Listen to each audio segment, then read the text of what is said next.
Realme C സീരീസിൽ പുറത്തിറങ്ങിയ ഒരു സ്മാർട്ട് ഫോൺ ആയിരുന്നു റിയൽമി C15. അപ്പോൾ അതിൻ്റെ അൺബോക്സിംഗ് വീഡിയോ നമ്മൾ ചാനലിൽ ഓൾറെഡി ചെയ്തിട്ടുണ്ട്. കാണാത്തവരുടെ ഇവിടെ കയറി നോക്കി കഴിഞ്ഞാൽ നിങ്ങൾക്ക് ആ വീഡിയോ കാണാനായി സാധിക്കുന്നതാണ്. അപ്പം ആ ഒരു സീരീസിൽ തന്നെ പുറത്തിറക്കിയ വേറൊരു സ്മാർട്ട് ഫോണാണ് റിയൽമി C11. അപ്പോൾ ഈ ഒരു സ്മാർട്ട് ഫോണിൻ്റെ അൺബോക്സിംഗ് വീഡിയോ ആണ് നമ്മൾ ഇന്ന് ചെയ്യാൻ പോകുന്നത് കേട്ടോ. അപ്പോൾ ഇതൊരു എൻട്രി ലെവൽ സ്മാർട്ട് ഫോണാണ്. അപ്പോൾ ഇതിൻ്റെ പെർഫോമൻസ് കാര്യങ്ങളൊക്കെ ഉണ്ട്, എന്തൊക്കെയാണ് അതിൻ്റെ ഡീറ്റെയിൽസ് എന്ന് നമുക്ക് എന്ത് ചെയ്യാം വീഡിയോയിൽ കാണാം. എല്ലാ കൂട്ടുകാർക്കും ഇന്നത്തെ വീഡിയോയിലേക്ക് സ്വാഗതം. It's me Shippan. Let's begin.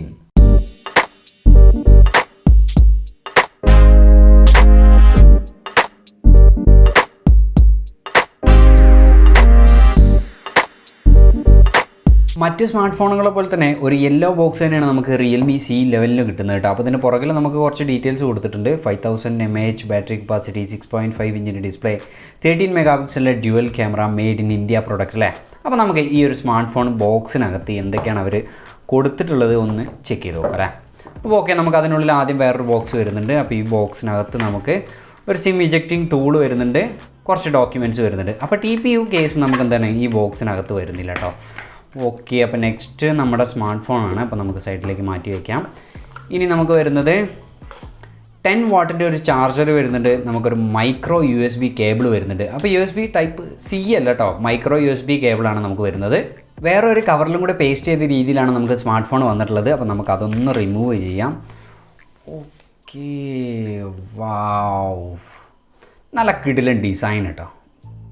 Design എനിക്ക് ഇഷ്ടപ്പെട്ടു. അതായത് ഇതൊരു എൻട്രി ലെവൽ സ്മാർട്ട് ഫോണാണ്. അപ്പോൾ ഇതിൻ്റെ പ്രൈസ് റേഞ്ച് നമ്മൾ കമ്പയർ ചെയ്യുകയാണെന്നുണ്ടെങ്കിൽ 7000 രൂപയുടെ സ്മാർട്ട് ഫോണാണെന്ന് ഈ ഒരു സ്മാർട്ട് ഫോൺ നമ്മൾ പുറകുവശം ഒന്നും കണ്ടു കഴിഞ്ഞാൽ നമുക്ക് തോന്നത്തേയില്ല. നല്ല കിടലിനായിട്ടുള്ളൊരു ഡിസൈൻ തന്നെയാണ്. അവരുടെ സെയിം പാറ്റേൺ കാര്യങ്ങളൊക്കെ അവർ ഒഴിവാക്കിയിട്ട് നല്ലൊരു ഡിസൈൻ കൊടുത്തു. ക്യാമറ മൊഡ്യൂൾ അവർ മാറ്റിയില്ലേ, ഒരു സ്ക്വയർ ക്യാമറ മൊഡ്യൂളാണ് വന്നിട്ടുള്ളത്. നമുക്ക് ഡ്യുവൽ ക്യാമറ വരുന്നുണ്ട്. ഇവിടെ നമുക്ക് അതിൻ്റെ ഫ്ലാഷ് വരുന്നുണ്ട്. റിയൽമി എന്ന ബ്രാൻഡ് നെയിമും ഇവിടെ കൊടുത്തിട്ടുണ്ട്. അപ്പോൾ ഓക്കെ, ടോട്ടൽ നോക്കുകയാണെന്നുണ്ടെങ്കിൽ നല്ലൊരു ഡിസൈൻ. അപ്പോൾ നല്ല ഗ്രിപ്പ് തരുന്നുണ്ട് കേട്ടോ സ്മാർട്ട് ഫോൺ. നമുക്ക് കയ്യിൽ ഹാൻഡിൽ ചെയ്യാനൊക്കെ വളരെ എളുപ്പമാണ്. ഈ ഹാൻഡ് ഫീലൊക്കെ ഒന്നും പറയാനില്ല, നല്ല കിടുവായിട്ട് തന്നെ നമുക്ക് തോന്നുന്നുണ്ട്. 191 ഗ്രാം വെയിറ്റ് വരുന്നുണ്ട് സ്മാർട്ട് ഫോണിന്. പക്ഷേ അത്രത്തോളം വെയിറ്റ് ഒന്നും നമുക്ക് ഈ ഒരു സ്മാർട്ട് ഫോൺ ഫീൽ ചെയ്യുന്നില്ല കേട്ടോ. നല്ല കിടില, നല്ല ഗ്രിപ്പ് വരുന്നൊരു സ്മാർട്ട് ഫോൺ കേട്ടോ. കയ്യിലെടുക്കാനൊന്നും നമുക്ക് യാതൊരുവിധ പ്രശ്നങ്ങളുമില്ല. അപ്പോൾ ഇൻ ഹാൻഡ് ഫീൽ കിടിലൻ. പോർട്സ് ആൻഡ് ബട്ടൺസിലേക്ക് വന്നു കഴിഞ്ഞാൽ നമുക്ക് താഴെ 3.5 mm audio jack, microphone, USB കേബിളിൻ്റെ പോർട്ട്. അപ്പോൾ മൈക്രോ USB കേബിളിൻ്റെ പോർട്ടാണ്, ടൈപ്പ് C അല്ല. സ്പീക്കർ ഗ്രിൽ എന്നിവ. റൈറ്റ് സൈഡിലേക്ക് വന്നു കഴിഞ്ഞാൽ നിങ്ങൾക്ക് പവർ സ്വിച്ച് വരുന്നുണ്ട്, അതിന് മുകളിലായിട്ട് വോളിയം റോക്കേഴ്സ്. ലെഫ്റ്റ് സൈഡിലേക്ക് വന്നു കഴിഞ്ഞാൽ നമുക്ക് സിം കാർഡ് ട്രേ. ടോപ്പിലേക്ക് വന്നു കഴിഞ്ഞാൽ നമുക്ക് ഒന്നും വരുന്നില്ല. സിം കാർഡ് ട്രേ നമുക്കൊന്ന് ഇജക്റ്റ് ചെയ്ത് നോക്കാം അല്ലേ. അപ്പോൾ ഇതിനകത്ത് എന്താ വരുന്നത്, നമുക്കൊരു ഡെഡിക്കേറ്റഡ് SD കാർഡാണ് വരുന്നത്. അപ്പോൾ 2 സിം കാർഡും ഒരു മെമ്മറി കാർഡും ഒരേ സമയം യൂസ് ചെയ്യാനായിട്ട് സാധിക്കുന്നതാണ്. സോ ഇതിൻ്റെ സ്പെസിഫിക്കേഷൻ നമുക്കൊന്ന് ഓടിച്ചിട്ട് പറയാം അല്ലേ. അപ്പോൾ 6.5 ഇഞ്ചിൻ്റെ ഒരു HD+ LCD display, 20:9 aspect ratio, 60 Hz normal refresh rate, Gorilla glass 3യുടെ പ്രൊട്ടക്ഷൻ, മീഡിയടെക്കിൻ്റെ ഹീലിയോ G35 ആണ് പ്രോസസ്സർ വരുന്നത്. 2GB 32GB വേരിയൻ്റ് എന്ന് പറഞ്ഞിട്ട് ഒരൊറ്റ വേരിയൻ്റാണ് നമുക്ക് അവൈലബിൾ ആയിട്ടുള്ളത്. അതിൻ്റെ പ്രൈസ് വരുന്നത് 7000 രൂപയാണ്. ആൻഡ്രോയിഡ് 10 ബേസ്ഡ് ആയിട്ടുള്ള റിയൽമി UIയിൽ പ്രവർത്തിക്കുന്ന ഒരു സ്മാർട്ട് ഫോണാണ്.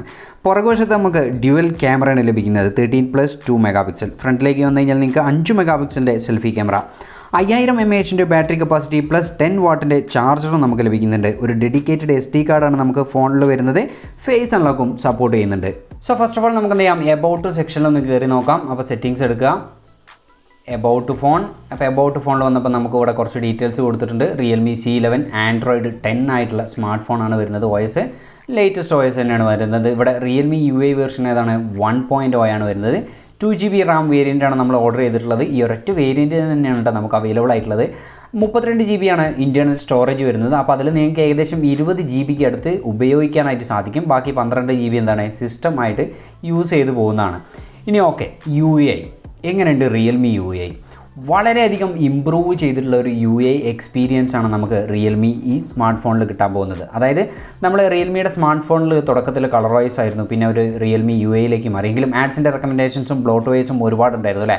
ഇപ്പോൾ അതൊക്കെ ഇമ്പ്രൂവ് ചെയ്തിട്ട് ഒരുപാട് ബ്ലോട്ട് വൈസിൻ്റെ എണ്ണമൊക്കെ അവർ കുറച്ച് ഒരു മിനിമം ലെവലിലേക്ക് എത്തിയിട്ടുണ്ട്. അതായത് സ്റ്റോക്ക് ആൻഡ്രോയിഡ് ഫീൽ തരുന്ന ഒരു സ്മാർട്ട് ഫോൺ തന്നെയാണത് റിയൽമി. പക്ഷേ ആഡ്സിൻ്റെ റെക്കമെൻഡേഷൻസ് ഉണ്ട് കേട്ടോ. പൂർണ്ണമായിട്ടും ഒരു സ്റ്റോക്ക് ആൻഡ്രോയിഡ് സ്മാർട്ട് ഫോൺ ആണെന്നൊന്നും നമ്മൾ പറയുന്നില്ല. ഓക്കെ, ഇനി നമുക്ക് എന്ത് ചെയ്യാം, ഫോണിൻ്റെ ഡാർക്ക് മോഡ് ഒന്ന് എനേബിൾ ചെയ്ത് നോക്കാം. എങ്ങനെയുണ്ട് ഇതിൻ്റെ കളർ പ്രൊഡ്യൂസിങ് ഒക്കെ ഒന്ന് ചെക്ക് ചെയ്ത് നോക്കാം അല്ലേ. അപ്പോൾ ഓക്കെ, ഇപ്പോൾ നിങ്ങളിപ്പോൾ ഈ കാണുന്നത് ആപ്പ് ഡ്രോയർ ആണല്ലേ. അപ്പോൾ ഈ ആപ്പ് ഡ്രോയറിൽ നമുക്കൊരു ബ്ലൂയിഷ് ഷെയ്ഡാണ് വന്നിട്ടുള്ളത്, ഒരു കറക്റ്റ് ബ്ലാക്ക് അല്ല കേട്ടോ. കൺട്രോൾ സെൻറ്റർ നോക്കാം. അപ്പോൾ ഈ കൺട്രോൾ സെൻറ്റർ എന്ത് വരുന്നുണ്ട്, നമുക്ക് പ്യുവർ ബ്ലാക്ക് തന്നെയാണ് വരുന്നത്. സെറ്റിങ്സ് ഒന്ന് ഓപ്പൺ ചെയ്ത് നോക്കാം. ഓക്കെ, സെറ്റിങ്സും എന്താണ്, നമുക്ക് പ്യുവർ ബ്ലാക്ക് തന്നെ വരുന്നുണ്ട്. അപ്പോൾ നിങ്ങൾ ആപ്പ് ഡ്രോയർ എടുക്കുകയാണെന്നുണ്ടെങ്കിൽ മാത്രമാണ് നിങ്ങൾക്ക് അത് ഒരു ബ്ലൂയിഷ് ഷെയ്ഡ് അനുഭവപ്പെടുന്നത് കേട്ടോ.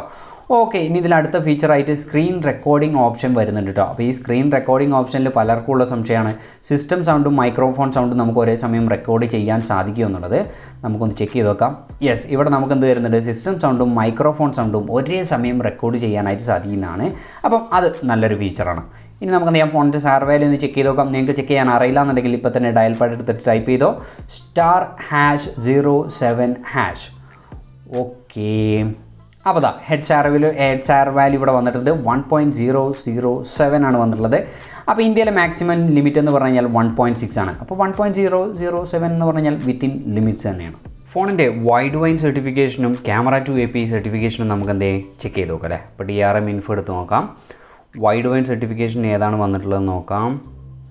ഓക്കെ, സെക്യൂരിറ്റി ലെവൽ 3 ആണ് വന്നിട്ടുള്ളത്. അതുകൊണ്ട് തന്നെ നിങ്ങൾക്ക് എന്ത് ചെയ്യാൻ പറ്റില്ല, HD ക്വാളിറ്റിയിൽ ഹോട്ട്സ്റ്റാർ, ആമസോൺ പ്രൈം, നെറ്റ്ഫ്ലിക്സിലൊന്നും വീഡിയോസ് കാണാനായിട്ട് സാധിക്കില്ല. നമുക്ക് 720p ആണ് മാക്സിമം അവൈലബിൾ ആയിട്ടുള്ളത് കേട്ടോ. ഇനി നമുക്ക് എന്ത് ചെയ്യാം, ക്യാമറ ടു API സപ്പോർട്ട് നോക്കാം. ഓക്കെ, അപ്പോൾ ഇവിടെ ഹാർഡ്വെയർ സപ്പോർട്ട് ലെവൽ ഫുള്ളാണ് വന്നിട്ടുള്ളത്, ലെവൽ 3 അല്ല വന്നിട്ടുള്ളത്. അപ്പോൾ ഗൂഗിൾ ക്യാം ഇൻസ്റ്റാൾ ചെയ്ത് കഴിഞ്ഞാൽ തന്നെ നിങ്ങൾക്ക് ആ ഒരു മുഴുവൻ ഫീച്ചേഴ്സ് നിങ്ങൾക്ക് അവൈലബിൾ ആയിട്ട് കിട്ടുമല്ലോ കേട്ടോ. അപ്പം അതും ഒരു ചെറിയൊരു കുറവായിട്ട് വേണം നമുക്ക് കരുതാനായിട്ട്. സോ നമുക്കിതിൽ ഫിംഗർ പ്രിൻ്റ് അവൈലബിൾ അല്ല, കണ്ടില്ലേ, നമുക്കെന്താണ് പ്ലെയിൻ ആണല്ലേ, ഫിംഗർ പ്രിൻ്റ് അവർ കൊടുത്തിട്ടില്ല. പക്ഷേ എന്താണ്, നമുക്ക് ഫേസ് അൺലോക്ക് വരുന്നുണ്ട്. അപ്പോൾ നമുക്ക് ഫേസ് അൺലോക്ക് എത്രത്തോളം ഫാസ്റ്റ് ആയിട്ടാണ് റെസ്പോണ്ട് ചെയ്യുന്നതെന്ന് ചെക്ക് ചെയ്ത് നോക്കാം അല്ലേ. ഓക്കെ ഓക്കെ ഓക്കെ നമ്മൾ കറക്റ്റ് എന്താണ് വളരെ ഫാസ്റ്റ് ആയിട്ടുള്ള റെസ്പോൺസ് അല്ല വരുന്നത്, എന്നാലും കുഴപ്പമില്ലാത്തൊരു റെസ്പോൺസ് വരുന്നുണ്ട്. ചെറിയൊരു ലാഗ് നമുക്കവിടെ ഫീൽ ചെയ്യുന്നുണ്ട്, എങ്കിലും വലിയൊരു കുഴപ്പമില്ലാത്ത തരത്തിൽ തന്നെ എന്ത് ചെയ്യുന്നുണ്ട്, ഫോൺ റെസ്പോണ്ട് ചെയ്യുന്നുണ്ട്. സോ എന്താണ് ഈ ഒരു സ്മാർട്ട് ഫോണിൻ്റെ ക്യാമറ എക്സ്പീരിയൻസ് എന്ന് പറഞ്ഞു കഴിഞ്ഞാൽ, അപ്പോൾ നമുക്ക് പുറകിൽ എന്താണ് വരുന്നത്, ഒരു ഡ്യുവൽ ക്യാമറയാണ് വരുന്നത് അല്ലേ, 13+2 മെഗാപിക്സലിൻ്റെ. അപ്പോൾ നമുക്ക് ഇതിലൊരു സാമ്പിൾ എടുത്ത് നോക്കാം. ജസ്റ്റ് ഒരു സാമ്പിൾ ഫോട്ടോ എടുത്തിട്ട് ഞാനിപ്പോൾ കാണിച്ചു തരാം. ഓക്കെ, ഇപ്പോൾ ഒരു ഫോട്ടോ നമ്മൾ എടുത്തിട്ടുണ്ട്. ഓക്കെ, അത് ലോഡ് ആവാനായിട്ട് കുറച്ച് സമയം എടുക്കുന്നുണ്ട് കേട്ടോ. അപ്പോൾ അതൊരു ഇഷ്യൂ ആണ്. അപ്പോൾ നമ്മൾ ഈ ഫോട്ടോ എടുത്തു കഴിഞ്ഞാൽ ലോഡ് ആവാനായിട്ട് ചെറിയൊരു സമയം എടുക്കുന്നുണ്ട്. അപ്പോൾ ഫോട്ടോ ഈ 2 പിക്ചറും കണ്ടിട്ട് നിങ്ങൾക്ക് എന്ത് തോന്നുന്നുണ്ട്, ഇത് കുറച്ച് വൈറ്റ് വാഷ് അടിച്ച പോലെ ഉണ്ട് അല്ലേ, നല്ല പിങ്ക് കളറായിട്ട് തന്നിട്ടുണ്ട്. പക്ഷെ നല്ല ഒരു ക്ലാരിറ്റി ഇമേജ് തന്നെയാണ് നമുക്ക് കിട്ടിയിട്ടുള്ളത് കേട്ടോ. അപ്പോൾ പുറകിലെ ക്യാമറ എന്ന് പറഞ്ഞു കഴിഞ്ഞാൽ നമുക്ക് അറിയാവുന്ന ഒരു എൻട്രി ലെവൽ സ്മാർട്ട് ഫോൺ ആണല്ലേ. പക്ഷേ അത് ഒരു എൻട്രി ലെവൽ എന്നതിനേക്കാൾ ഉപരിയായിട്ടുള്ളൊരു ക്യാമറ പെർഫോമൻസ് നമുക്ക് പുറകിലെ ക്യാമറ തരുന്നുണ്ട്. നല്ല ക്വാളിറ്റിയുള്ള ഇമേജസ് നിങ്ങൾക്ക് എടുക്കാനായിട്ട് സാധിക്കും. ഒരു 7000 രൂപയുടെ സ്മാർട്ട് ഫോണിൽ എടുക്കുന്ന ഫോട്ടോസ് അല്ല, അതിനേക്കാളും ബെറ്റർ ആയിട്ടുള്ള ഫോട്ടോസ് നിങ്ങൾക്ക് എന്ത് ചെയ്യാം, എടുക്കാനായിട്ട് സാധിക്കുന്നുണ്ട്. ഫ്രണ്ടിലേക്ക് വന്നു കഴിഞ്ഞാൽ അത്ര ഒരു മികച്ച എക്സ്പീരിയൻസ് അല്ല കേട്ടോ, കാരണം 5 മെഗാപിക്സലിൻ്റെ ഒരു സെൽഫി ക്യാമറയാണ് നമുക്ക് ഫ്രണ്ടിൽ കിട്ടുന്നത്. അപ്പം അത് അത്രത്തോളം മികച്ചൊരു എക്സ്പീരിയൻസ് അല്ല നമുക്ക് കിട്ടുന്നതെങ്കിലും പുറകിലെ camera is quite good.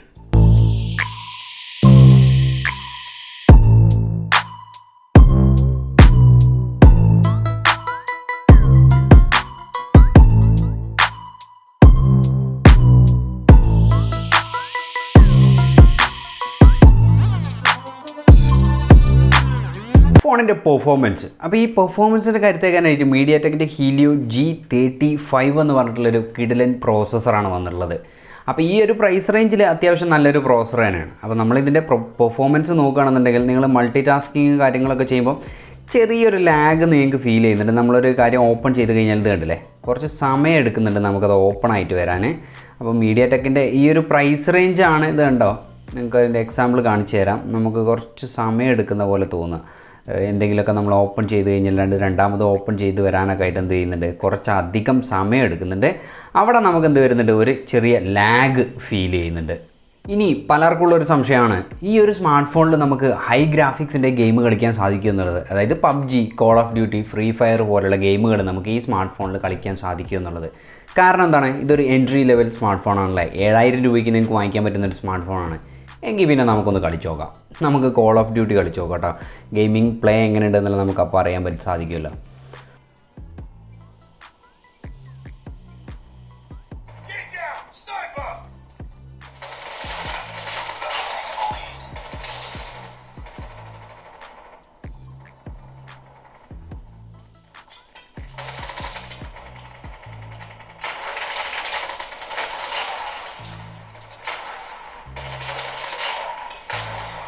Okay.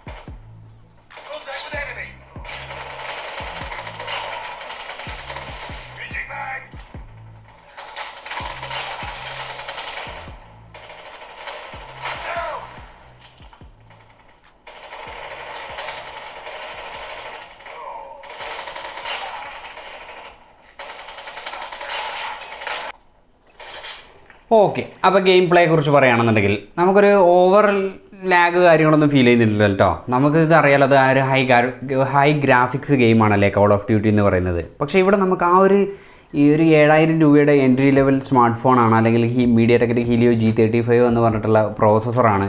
അതൊന്നും ഇവിടെ നമുക്ക് ഇഷ്യൂ അല്ല. നമുക്ക് ഈ ഗെയിം വളരെ സ്മൂത്തായിട്ട് തന്നെ കളിക്കാനായിട്ട് സാധിക്കുന്നുണ്ട്. പക്ഷേ നിങ്ങൾ പ്രതീക്ഷിക്കുന്ന പോലെ 15,000 20,000 രൂപയുടെ ഫോണിൽ കളിക്കുന്ന ആ ഒരു എക്സ്പീരിയൻസ് നിങ്ങൾക്ക് കിട്ടില്ല എന്നുണ്ടെങ്കിലും ഒരു ഓവർ ലാഗ് ഇല്ലാതെ നല്ല സ്മൂത്തായിട്ട് തന്നെ നിങ്ങൾക്ക് എന്ത് ചെയ്യാൻ പറ്റുന്നുണ്ട്, നല്ല ഗ്രാഫിക്സ് ഉള്ള ഗെയിം കളിക്കാനായിട്ട് സാധിക്കുന്നുണ്ട്. So performance is quite good. ഫോണിൻ്റെ മൾട്ടിമീഡിയ എക്സ്പീരിയൻസ് എങ്ങനെയുണ്ടെന്ന് നമുക്കൊന്ന് ചെക്ക് ചെയ്ത് നോക്കാം അല്ലേ. അപ്പോൾ നമുക്ക് എന്ത് ചെയ്യാം, ആദ്യം ഓഡിയോ ക്വാളിറ്റി ഒന്ന് ചെക്ക് ചെയ്ത് നോക്കാം. അപ്പോൾ ഞാനൊരു ഫുൾ വോളിയത്തിലൊരു ഓഡിയോ നിങ്ങൾക്ക് കേൾപ്പിച്ച് തരാം.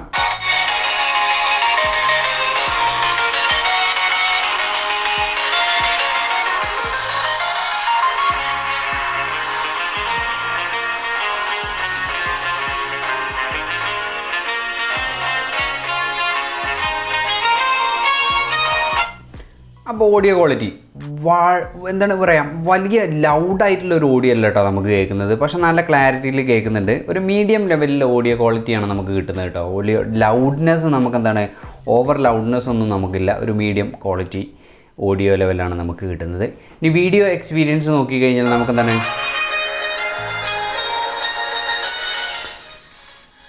HD ഡിസ്പ്ലേ ആണ് നമുക്ക് വരുന്നത്. അതുകൊണ്ട് തന്നെ നമുക്ക് എന്താണ് 720യിലാണ് നമുക്ക് എന്ത് ചെയ്യാൻ പറ്റുക, വീഡിയോ പ്ലേ ചെയ്യാൻ പറ്റുക. 1080p ഫുൾ HD വീഡിയോസ് നമുക്ക് എന്ത് ചെയ്യാൻ പറ്റില്ല, ഈ ഒരു സ്മാർട്ട് ഫോണിൽ പ്ലേ ചെയ്യാനായിട്ട് സാധിക്കില്ല. അപ്പോൾ അതിൻ്റെ ഒരു ചെറിയ പ്രശ്നമുണ്ട്. നിങ്ങൾക്ക് 720p ഇപ്പോൾ യൂട്യൂബ് വീഡിയോസ് എടുത്തു കഴിഞ്ഞാൽ നിങ്ങൾക്ക് എന്താണ് 720p വീഡിയോസ് മാത്രമേ എന്ത് ചെയ്യാൻ പറ്റുള്ളൂ, പ്ലേ ചെയ്യാനായിട്ട് സാധിക്കുകയുള്ളൂ. 5000 mAh ഒരു ബാറ്ററി കപ്പാസിറ്റിയാണ് കേട്ടോ നമുക്ക് വരുന്നത് ഫോണിൽ. അതുകൊണ്ട് തന്നെ നമുക്ക് എന്താണ് നല്ല രീതിയിൽ ബാറ്ററി ബാക്കപ്പ് കിട്ടുന്നുണ്ട്. ബാക്കപ്പിൻ്റെ കാര്യത്തിൽ നമുക്ക് യാതൊരു ഇഷ്യൂസും ഇല്ല. 10 വാട്ടിൻ്റെ ചാർജറാണ് വരുന്നത്. അപ്പോൾ അത് ഒരു ഫാസ്റ്റ് ചാർജറൊന്നുമല്ല, 10 വാട്ട് മാത്രമേ നമുക്ക് ലഭിക്കുന്നുള്ളൂ. അപ്പോൾ ഈ 5000 mAh ഉള്ളതുകൊണ്ട് തന്നെ നമുക്ക് റിവേഴ്സ് ചാർജിങ് അവൈലബിൾ ആണ്. അതായത് ഇതൊരു പവർ ബാങ്ക് ആയിട്ട് നമുക്ക് എന്ത് ചെയ്യാം, യൂസ് ചെയ്യാനായിട്ട് സാധിക്കുന്നതാണ് കേട്ടോ. അപ്പോൾ ബാറ്ററിയുടെ ഡിപ്പാർട്ട്മെൻറ്റിൽ നമുക്ക് പ്രശ്നങ്ങളൊന്നുമില്ല. നമ്മൾ ഗെയിം കളിക്കുമ്പോഴോ അല്ലെങ്കിൽ ക്യാമറ ഒരുപാട് സമയം യൂസ് ചെയ്ത് കഴിഞ്ഞാൽ ഹീറ്റിങ്ങിൻ്റെ ഇഷ്യൂ നമുക്ക് വലിയ രീതിയിലൊന്നും വരുന്നില്ല കേട്ടോ. അപ്പോൾ അതും ഒരു ഇമ്പോർട്ടൻ്റ് ആയിട്ടുള്ളൊരു കാര്യമാണ്. നമുക്ക് ഹീറ്റിംഗ് പ്രോബ്ലം ഒന്നുമില്ല.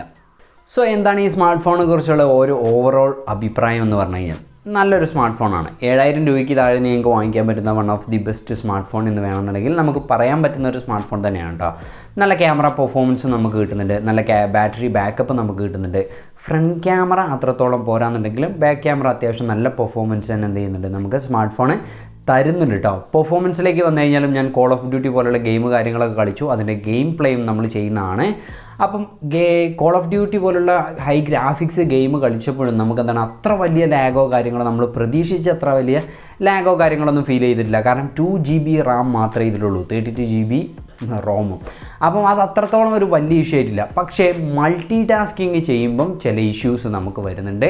ആപ്ലിക്കേഷൻ ഓപ്പൺ ആവാൻ ചെറിയൊരു ടൈം എടുക്കുന്നുണ്ട് കേട്ടോ. അപ്പം അത് ചെറിയൊരു പ്രശ്നമായിട്ട് തോന്നി. ഈ ആപ്ലിക്കേഷൻ ഓപ്പൺ ചെയ്യുന്ന സമയത്ത് മാത്രമല്ല, നമ്മൾ എന്തെങ്കിലും സെറ്റിങ്സിലൊക്കെ പോയിട്ട് എന്തെങ്കിലും ഓരോ ഓപ്ഷൻസ് ക്ലിക്ക് ചെയ്യുമ്പോഴൊക്കെ അതിങ്ങനെ ഓപ്പൺ ആയിട്ട് വരാനായിട്ട് എന്ത് ചെയ്യും, കുറച്ച് സമയം എടുക്കുന്നുണ്ട്. അവിടെ ചെറിയൊരു ലാഗ് നമുക്ക് ഫീൽ ചെയ്യുന്നുണ്ട്. ഇനി ഫിംഗർ പ്രിൻറ്റ് സെൻസർ നമുക്ക് വരുന്നില്ല, ഫേസ് അൺലോക്ക് മാത്രമേ വരുന്നുള്ളൂ. ഫേസ് അൺലോക്ക് നല്ല രീതിയിൽ ഓപ്പൺ ചെയ്യുന്നുണ്ട്, ചെറിയൊരു മില്ലി സെക്കൻഡിൻ്റെ ലാഗ് നമുക്ക് എന്ത് ചെയ്യുന്നുണ്ട്, അവിടെയും ഫീൽ ചെയ്യുന്നുണ്ട്. സോ ടോട്ടലി നോക്കിക്കഴിഞ്ഞാൽ ഇറ്റ്സ് ക്വൈറ്റ് ഗുഡ്. അതായത് ഈ ഫോണിൻ്റെ പിന്നീട് എടുത്ത് പറയേണ്ട ഒരു കാര്യം എന്ന് പറഞ്ഞു കഴിഞ്ഞാൽ ഫോണിൻ്റെ ഡിസൈനാണ് കേട്ടോ. എനിക്ക് ശരിക്കും ഇഷ്ടപ്പെട്ടൊരു ഡിസൈനാണ്. അതായത് 7000 രൂപയുടെ ഒരു സ്മാർട്ട് ഫോണാണെന്ന് നമ്മൾ പെട്ടെന്ന് കണ്ടു കഴിഞ്ഞാൽ നമുക്ക് മനസ്സിലാകത്തില്ല. പുറകുവശമൊന്നും കണ്ടു കഴിഞ്ഞാൽ നല്ലൊരു ക്യാമറ അല്ലേ, ഒരു സ്ക്വയർ ക്യാമറ മൊഡ്യൂളൊക്കെ കൊടുത്തിട്ടുണ്ട്, നമ്മുടെ പിക്സലിൻ്റെ പോലെയൊക്കെ തോന്നിക്കും ചിലപ്പോൾ കണ്ടു കഴിഞ്ഞാൽ. അപ്പോൾ ടോട്ടലി ഗുഡ്, വേർത്ത് ഇറ്റ് ആയൊരു സ്മാർട്ട് ഫോൺ തന്നെയാണ് കേട്ടോ. ഈ ഒരു വീഡിയോ നിങ്ങൾക്ക് ഇഷ്ടപ്പെടുകയാണെന്ന് വിചാരിക്കണം. അപ്പോൾ വീഡിയോ ഇഷ്ടപ്പെട്ട് കഴിഞ്ഞാൽ ലൈക്ക് ചെയ്യുക, ഷെയർ ചെയ്യുക, കമൻറ്റ് ചെയ്യുക, സബ്സ്ക്രൈബ് ചെയ്യുക, തൊട്ടടുത്തുള്ള ബെല്ലൈക്കൻ ക്ലിക്ക് ചെയ്യുക. അപ്പോൾ നിങ്ങളുടെ സപ്പോർട്ട് നമുക്ക് അത്യാവശ്യമാണ് കേട്ടോ. അപ്പോൾ നിങ്ങൾ സബ്സ്ക്രൈബ് ചെയ്ത് നമ്മളെ സപ്പോർട്ട് ചെയ്യുക. അടുത്ത ദിവസം നമ്മൾ പുതിയൊരു വീഡിയോ ആയിട്ട് നിങ്ങളുടെ മുന്നിൽ നിന്നാണ്. It's me Shibin signing off.